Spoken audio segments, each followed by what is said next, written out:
Hari ini saya akan membahas tentang materi analisa networking atau network ya. Lanjutan dari materi minggu lalu, di sini kita akan membahas tentang pertautan antara kegiatan satu dengan kegiatan yang lainnya. Jadi kita akan sedikit banyak akan membahas tentang kebanyakan proyek ya. Bisa proyek itu nanti proyek bangunan atau pekerjaan atau misalnya nanti kita akan proses membuat produk baru, biasanya akan ada tahap-tahapan. Nah, untuk membuat kegiatan ini lebih teratur dan kita tahu kira-kira memakan waktu berapa lama, kita akan menggunakan analisa networking. Baik, konsep networking ini mula-mula digunakan untuk perusahaan jasa konsultan manajemen. Jadi biasanya perusahaan ini akan memberikan gambaran secara umum berapa lama sih suatu kegiatan ataukah suatu proses pembangunan itu membutuhkan waktu berapa lama. Nah, ini menggunakan analisa ini. Kebutuhan penyusunan network ini diperlukan karena perlu adanya koordinasi dan pengurutan kegiatan-kegiatan pabrik yang kompleks serta saling berhubungan. Jadi dalam proses kegiatannya, biasanya kan ada satu kegiatan tidak bisa dilaksanakan sebelum kegiatan lainnya selesai. Nah, ini kita gunakan analisa networking. Kemudian prosedur ini biasanya disebut sebagai Program Evaluation and Review Training atau PERT. Selain PERT, konsep lainnya yang kita gunakan adalah CPM atau Critical Path Method. Nanti kita akan bahas lebih detail lagi di materi selanjutnya. Untuk materi ini, saya akan bagi jadi 4 bagian. Jadi ini bagian yang pertama, nanti kita lanjutkan bagian kedua, 3, dan yang terakhir. Nah, analisa networking ini biasanya digunakan untuk beberapa kegiatan. Yang pertama, misalnya pembangunan jalan, rumah, atau jembatan. Jadi teman-teman yang ada di teknik sipil biasanya juga menggunakan materi ini. Jadi tidak hanya untuk kita yang ada di manajemen bisnis, tapi juga untuk teman-teman yang ada di teknik. Kemudian ada kegiatan penelitian, juga biasanya kita menggunakan ini ketika kita akan mengajukan proposal penelitian, biasanya akan ada tahapan-tahapan kegiatan yang harus dilalui, dan kita menggunakan analisa networking. Kemudian ada perbaikan, pembongkaran, dan pemasangan mesin pabrik. Kemudian ada kegiatan advertensi atau kegiatan periklanan. Untuk teman-teman yang ada di marketing, biasanya kita juga akan menggunakan ini. Tahap-tahapan apa saja dalam proses pemasaran yang bisa kita gunakan. Kemudian pembuatan kapal, pesawat, dan lain-lain. Kemudian kegiatan seminar, workshop, dan sebagainya. Ini adalah beberapa jenis kegiatan yang bisa kita gunakan analisa network. Kemudian PLT dan CPM keduanya mengikuti 6 langkah dasar, yakni yang pertama mengidentifikasi proyek dan menyiapkan struktur pecahan kerja. Jadi nanti kita harus tahu kegiatan di dalam proyek ini apa saja, kemudian pecahan-pecahan kegiatannya itu apa saja. Itu nanti harus kita identifikasi secara mendetail. Tapi dalam materi ini kita buat lebih general dulu, tapi nanti realitanya kita akan membuat kegiatan itu lebih berdetail, bahkan ada kegiatan yang hanya membutuhkan waktu 1 hari. Tapi itu tetap harus dimasukkan dalam proses deduktif. Kemudian yang kedua, kita akan membangun hubungan antara kegiatan. Jadi setelah kita tahu apa saja kegiatannya, kita detailkan, kita harus cari tahu hubungannya kegiatan A sama B seperti apa. Apakah kegiatan B itu tidak bisa dilaksanakan sebelum A selesai, ataukah justru A sama B berbarengan. Kemudian memutuskan kegiatan mana yang harus terlebih dahulu dan mana yang mengikuti. Kemudian yang ketiga adalah menggambarkan jaringan yang menghubungkan keseluruhan kegiatan. Karena kita tadi sudah tahu apa hubungan antar kegiatan, baru kita akan membuat gambarnya, network-nya, atau gambar jaringannya. Kemudian yang keempat adalah menetapkan perkiraan waktu atau biaya untuk setiap kegiatan. Setelah kita tahu urutannya, baru kita cek waktu yang dibutuhkan itu berapa lama sih? Apakah 1 hari, 2 hari, atau 2 bulan? Dan nanti di akhir kita bisa tahu untuk keseluruhan kegiatan ini membutuhkan waktu berapa hari atau berapa bulan.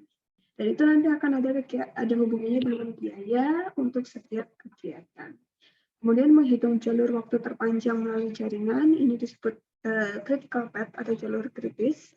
Kemudian yang keenam menggunakan jaringan untuk membantu perencanaan, penjadwalan, dan pengendalian proyek.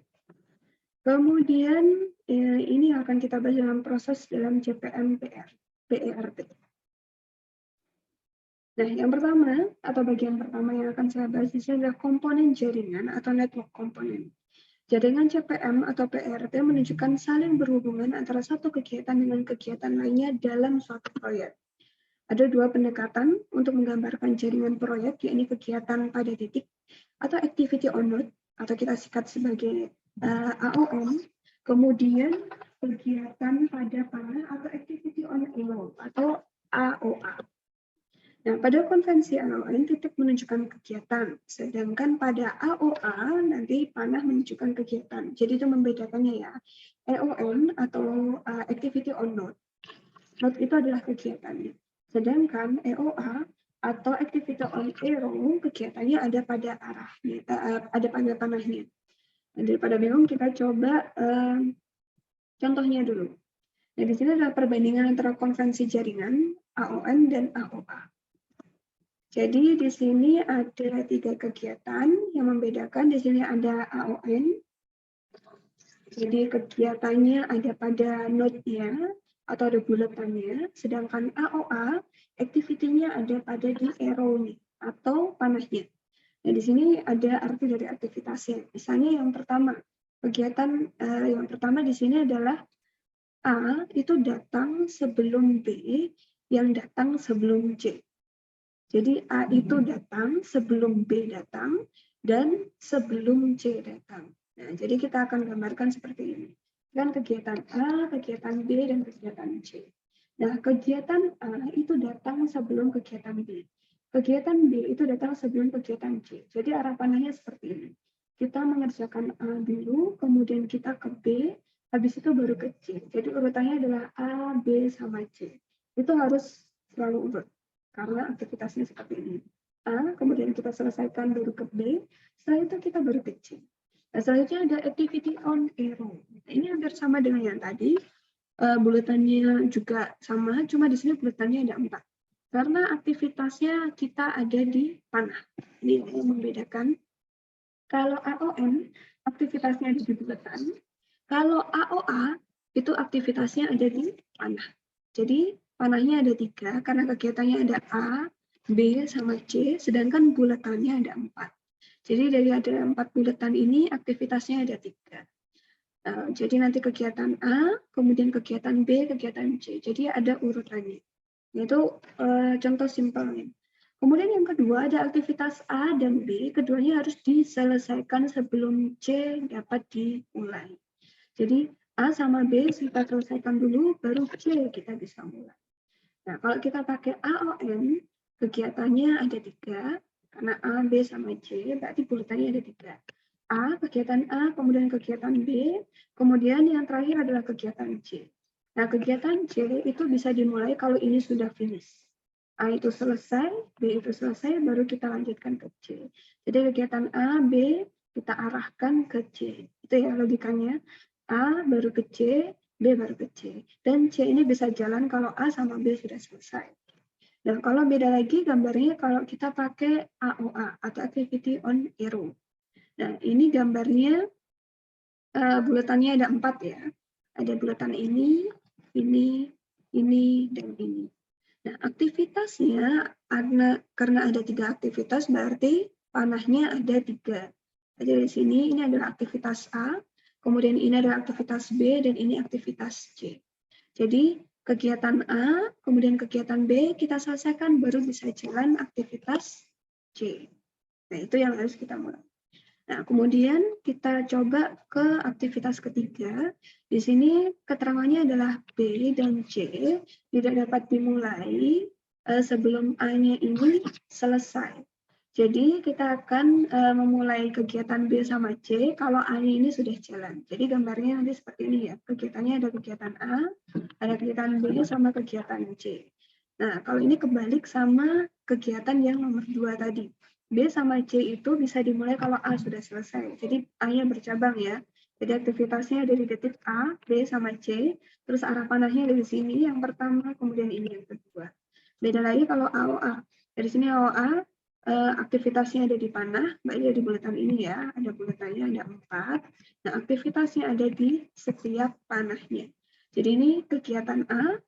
Nah, kita bisa melaksanakan kegiatan B di sini dan kegiatan C di sini. Itu yang membedakan. Oke, lanjut lagi kegiatan keempat sama kelima ya. Masih sama, kita coba lihat dari aktivitas keempat ini ya.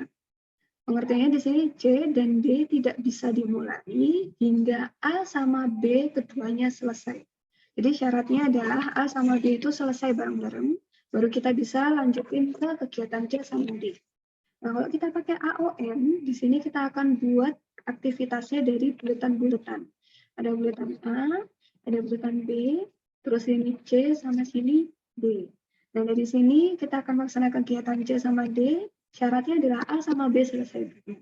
Berarti A sama B selesai, kita kasih arah panah ke C. Terus untuk D juga sama, A sama B dulu kita selesaikan, baru kita ke D. Nah, ini kalau gambarnya AON. Nah, sekarang kita coba kalau kita pakai AOA. Nah, di sini yang membedakan adalah panahnya. Panahnya di sini sebagai aktivitas. Bentuknya beda jauh ya sama yang AON. Nah, nanti kita bisa buat jadi lingkaran-lingkaran ini. Ini untuk titik temunya, kemudian aktivitas A, di sini panah A, di sini panah B, dan kemudian kita baru bisa berpindah ke kegiatan C sama kegiatan D. Itu yang membedakan. Kemudian kita pindah ke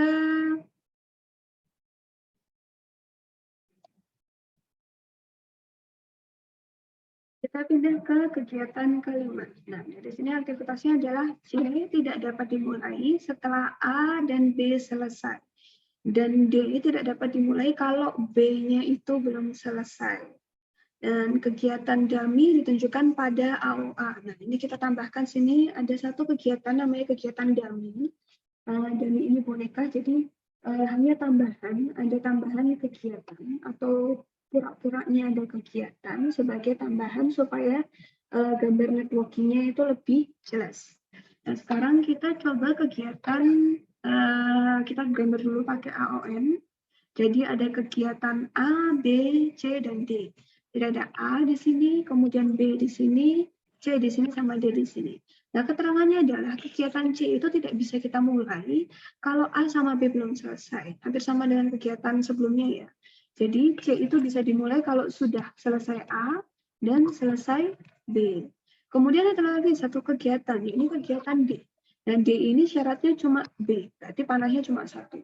Beda lagi kalau misalnya D itu syaratnya ada A sama B, berarti nanti kita tambahkan panah dari A. Tapi karena syaratnya cuma B, berarti kita cuma kasih satu panah B. Nah, beda lagi dengan AON. AON di sini adalah nanti kegiatannya kita maksudkan dari panah.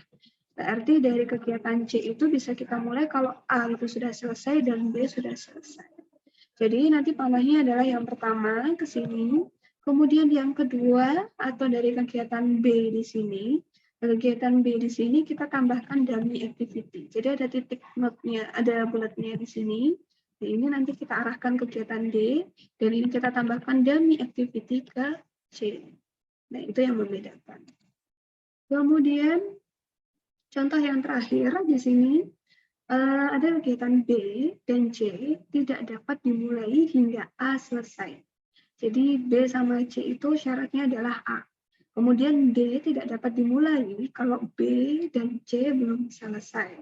Nah, kegiatan dummy nanti kita pasangkan di AOA atau Activity on Arrow. Nah, jadi kita gambarkan dulu ada aktivitas A, kemudian aktivitas B, kemudian aktivitas C, dan aktivitas D. Jadi si B itu tidak bisa dimulai kalau belum selesai A, C juga tidak bisa dimulai kalau A belum selesai. Kemudian D ini kita kasih panah kalau C sama B itu sudah selesai. Nah, sedangkan AOA nanti sedikit berbeda ya. Nanti ada aktivitas di A, kemudian aktivitas B, kemudian D, kemudian ada C. Ya, ada C.